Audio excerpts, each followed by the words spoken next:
2017. Good year. Not if you're Kim Jong-un's older brother.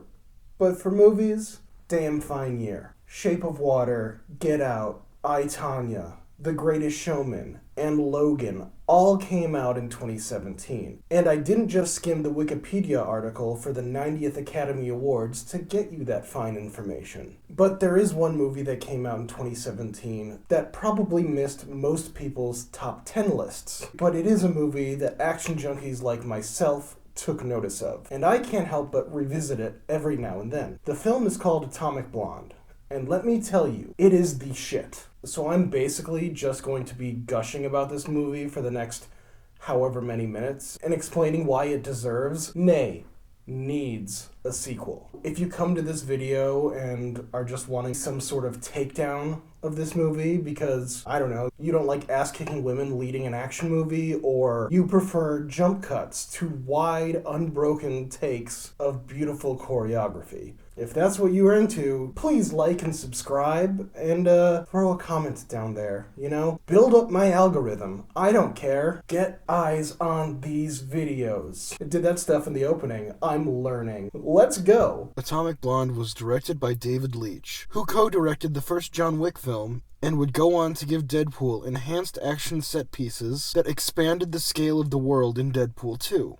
The film is an amalgamation of a variety of previous spy movies. It has the emphasis on John Wick-style stunt choreographer-driven action set pieces, a John le Carre Tinker Tailor Soldier spy-type cat-and-mouse chase in the plot of the story, and of course, the hard-drinking and womanizing that comes from the James Bond franchise. But instead of casting a brooding middle-aged man in the central role, as seen in most every other movie of this type, the film casts Charlize Theron as the titular Atomic Blonde, the top-tier MI6 agent Lorraine Broughton, who can do more with her little finger than any man cast in a spy movie before her.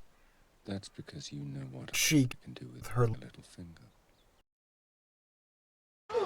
One might think, being that this is the first film that Leitch is credited as directing, that he might not be ready to helm such a project. But that is far from reality. Leitch has been in the industry since the 90s, working in the stunt department on films such as Blade, Fight Club, Ocean's 11, John Carpenter's Ghosts of Mars, the Matrix sequels, Troy, Van Helsing, Constantine, XXX State of the Union, V for Vendetta, Jumper, Speed Racer, Angels and Demons, and so on. Furthermore, in the late 2000s, he got behind the camera and became a second unit director. A quick and simple explanation of what a second unit is in the film industry: there are things making a film that do not require the main unit, which would be the principal cast and all the other elements that go into the film set. You just need a small secondary unit, second unit. Inserts, cutaways, establishing shots, these are all done by the second unit. But also the second unit handles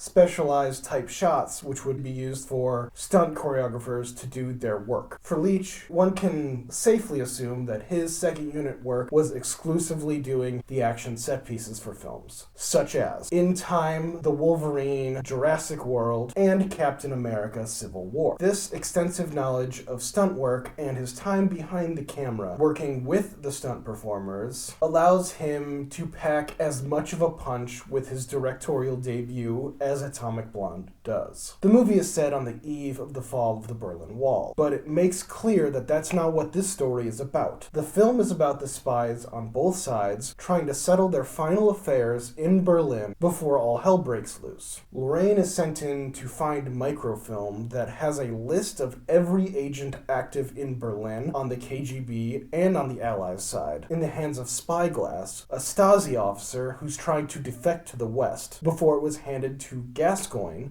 an MI6 agent, before...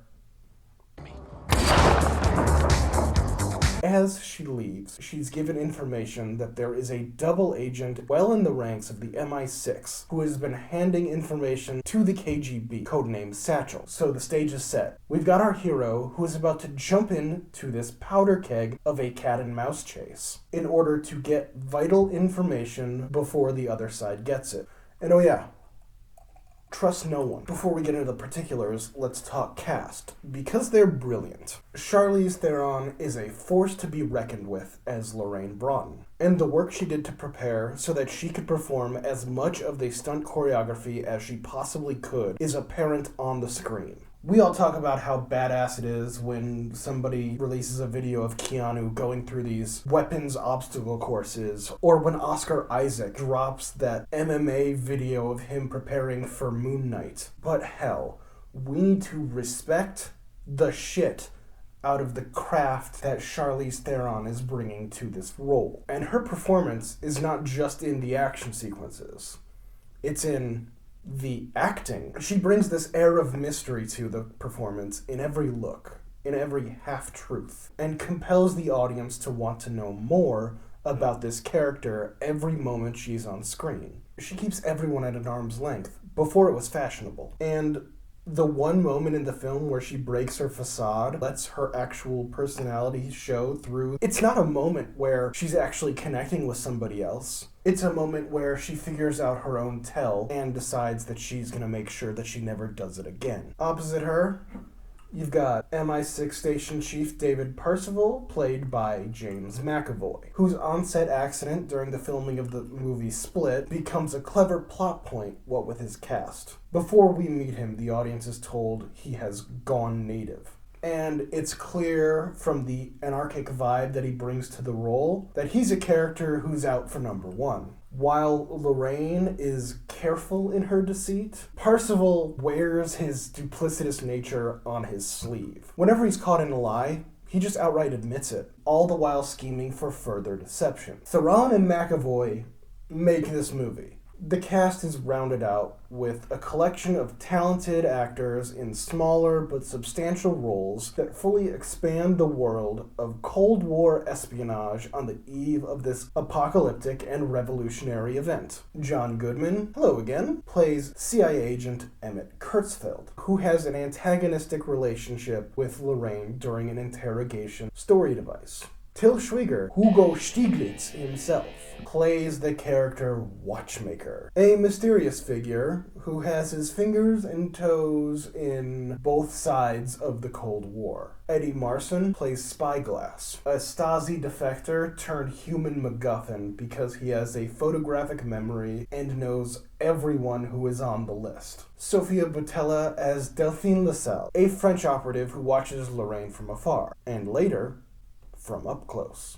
Toby Jones and James Faulkner as Lorraine's handlers in the MI6. I just want it to be known right now that my memoir's audiobook should be read by James Faulkner. Roland Muller as a KGB operative. Bill Skarsgård plays this revolutionary leader in East Berlin who seems to be the only person that Lorraine trusts. Sam Hargrave in two roles, one as the stunt coordinator, brilliant work here, and also as Gascoigne, the MI6 agent who is killed at the beginning of the film and has a previous relationship with Lorraine. And, of course, this is an action film directed by David Leitch. So he brings John Wick mini-boss and driver of Black Mask, who gets both of his legs broken in Birds of Prey, Daniel Bernhardt as Thug, who Lorraine has to dispatch multiple times, and every time they fight, it is a ballet of brilliance and pain. A thing Leitch brings to this movie that shouldn't be overlooked is the soundtrack. I know that there is a lot of people out there who are probably not as into new wave or synth pop as I am, but even an audience that doesn't appreciate a cool synth beat can understand that the soundtrack implemented in this film firmly plants it in the late 80s. But it's not just any 80s music. It's the fun pop 80s mixed with the cool punk 80s. This isn't Bonnie Tyler or John Mellencamp. He's gotta be sure and he's gotta be soon. The aesthetic is introduced in the opening titles. New Order's Blue Monday plays as we get a quick explanation of the fall of the Berlin Wall before spray paint covers it by saying, "It's not that story." This confident kind of disrespect to a historical event shows that this movie isn't your grandpa's spy movie. Hell, it's not even your current James Bond or Mission Impossible movie. Instead of being this self-serious movie about a very serious time indeed, we are introduced to a fun, black-clothed, bleach blonde, post-punk, neon-colored story that is all about finding the fun in the fall of the Berlin Wall, the tail end of one of the most on-edge conflicts in human history. The film uses further songs to bring in this audio set dressing with David Bowie's Cat People, Peter Schilling's Major Tom, Nina's 99 Luftballons, and Susie and the Banshees' Cities and Dust. The choices in Needle Drops in Atomic Blonde sets time, character, and tone to the film, which makes them absolutely imperative to the story. Atomic Blonde is a great example of not necessarily having a film adaptation be superior to the source material, but enhancing the source material's themes through the use of cinematic language. Based on the 2012 graphic novel The Coldest City by Anthony Johnston and Sam Hart, which I haven't read, so I'm sorry. Atomic Blonde changes the black and white color scheme of the novel's panels and uses its own color scheme to pay homage to the film's original title and themes by bringing in this blue color saturation into every scene of the film. This deep blue tint is ever present in the movie, which, along with the set dressing, the wardrobe, and the time they film the movie, makes the audience feel the cold the characters are feeling on screen, connecting them ever so much more to the actual probably cold it was in November 1989 in Berlin.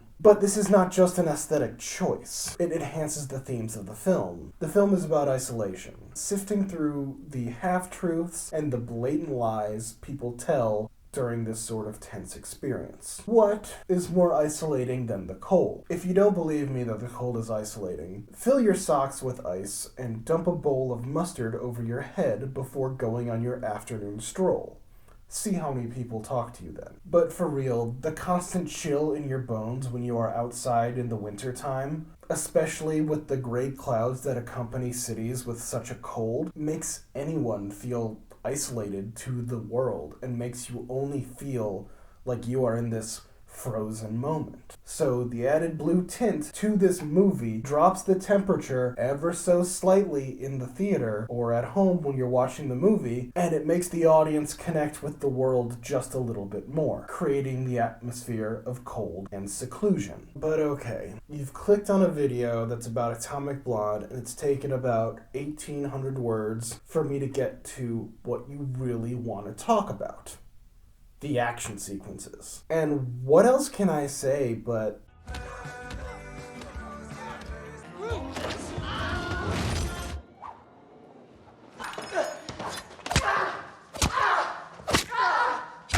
damn. It's a testament to director David Leitch, stunt coordinator Sam Hargrave, and every one of the actors and stunt performers that we get this top-of-the-line, hand-to-hand fight choreography. There is one sequence in the apartment fight scene that shows just how magnificent it can be when all of the teams are working together to create such brilliant work. It's not this, or even this. It's when Lorraine is leaving and there are two police officers behind her confronting her. In a single, unbroken take, she raises her turtleneck over her nose, always gotta wear a mask, prepares as they come toward her, and she single-handedly dispatches them. I don't like taking away the hard work that the stunt performers do, and it's clear that Theron didn't do any of the real dangerous stunts, but she did master the choreography as much as she possibly could. The fact that there is no cut shows the confidence in her preparation and the ability for her to perform the choreography in a believable manner. But it's not just Lorraine who gets some fun choreography. McAvoy's Percival gets a couple nut punches in there. And of course the KGB agent using a skateboard as a blunt instrument as the fun tones of Nina play as he beats the shit out of somebody. It's fun. What's more fun than Lorraine slowly realizing that her bagmen at the airport in Berlin are actually KGB agents? And as they reveal themselves in the car, she knocks one of them out and uses her stiletto as a weapon and then flips the car, or having a fight scene happen in a movie theater behind the screen. So we get a wide shot and the light is in the background and you get the silhouettes of the characters as they perform their moves, and a key goes into somebody's face. Ouch. This movie is so fun. Watch it. Watch this movie. And if I'm going to be talking about the fight scenes in Atomic Blonde, I have to talk about the coup de grace, the pièce de résistance, the money shot, Atomic Blonde's long take. Many films of the past 15 years or so have implemented long takes, especially after the brilliant one used in Alfonso Cuarón's Children of Men. These are long stretches of filming where the camera doesn't cut to another shot. The long take has been used in films like Touch of Evil or Goodfellas, and the best long takes try to immerse the audience in a single moment. However, in many modern instances of the long take, at least to this viewer, just the act of performing the long take can take away from the immersion, making one wonder why the hell they just didn't cut to another shot. But in Atomic Blonde's case, it's what the whole film's been leading to. After the murder of Gascoigne in the opening sequence, we cut to several days later, where Lorraine wakes up in a hotel, or at least a very sparse but swanky apartment, and she is beat to shit. The film focuses on her bruises, her lacerations. She gets out of an ice bath, showing that her bruises are all over her body. She bandages split knuckles. Her black eye is turning yellow, and her lip is cut. Every scene leading up to the long take, especially having the interrogation story device going throughout the film, reminds us of how injured Lorraine is, making us wonder what happened, and knowing whatever happened was big. So, other than the anticipation, the film brings in the immersion to the long take through its sound design. Every other fight scene in the movie is amplified by the soundtrack. The fight scene in the car is cut to Major Tom. The fight scene in the apartment is cut to Father Figure. In these fight sequences, there is no question whether or not Lorraine can best these foes. But for the long take, through the apartment building, all the way to the car crash into the river, there is no music implemented in the scene at all. All you hear is the crunch of the punches, the pops of the gunfire, and the clatter of car wrecks. And because we get this extended sequence of action and wordless storytelling, as the audience, we can't tap our toes to the synth new wave beats. We can't lip sync George Michael. We have to live in this moment with Lorraine and watch her fight for her life. Another way the film makes the audience immersed in the long take is through the scene's fight choreography. It is violent. Every hit packs a punch. The unbroken nature of this long take, even though it's not really a long take, shows the physical exhaustion it would take to go through this ordeal. Lorraine gasps for breath. She stumbles as she rises to her feet. She trips downstairs. It's very human in a cinematic landscape that is full of the superhuman. The choreography also gives the audience a very clear sense of space and geography. We know that Lorraine is defending Spyglass from the KGB that are after him. We know how many are after him, and the opening sequence, 2 of them. As we move down the stairs, we watch as Lorraine fights 2 of these thugs. And after she dispatches the 2 of them, there is a very good moment that gives the audience time to breathe and enhances our knowledge of the geography. Exhausted, she goes down the stairs and passes Spyglass, who slowly raises 2 fingers and says, "There are 2 more." The long take also uses quiet moments of anticipation. This can be seen when Lorraine brings Spyglass into an apartment, waiting for the final hand-to-hand sequence to occur. And the film and stunt choreographers used every part of the apartment that you would want. Lorraine uses a chair, a lamp, and a corkscrew. Double ouch. After killing Daniel Bernhardt's character, there is a tiny car chase, very reminiscent of the Children of Men car chase, long take, before crashing into the river. Unable to rescue Spyglass from drowning in said river, this intense fight sequence brings our character to her lowest point, having her seemingly fail her mission. So the film continues in Act 3, and it gets complicated. What with a double cross, a triple cross, and of course James McAvoy chewing all of the scenery up. I fucking love Berlin! Just beautifully. More Bill Skarsgård, more Till Schweiger, and sadly, only a little bit more Sofia Boutella. But after what would be classified as an aperitif fight sequence in a hotel room with all of the KGB agents, Lorraine boards a plane off to another adventure that I have been waiting for since July 29th, 2017. So yeah, Atomic Blonde. Good flick. Fun action sequences.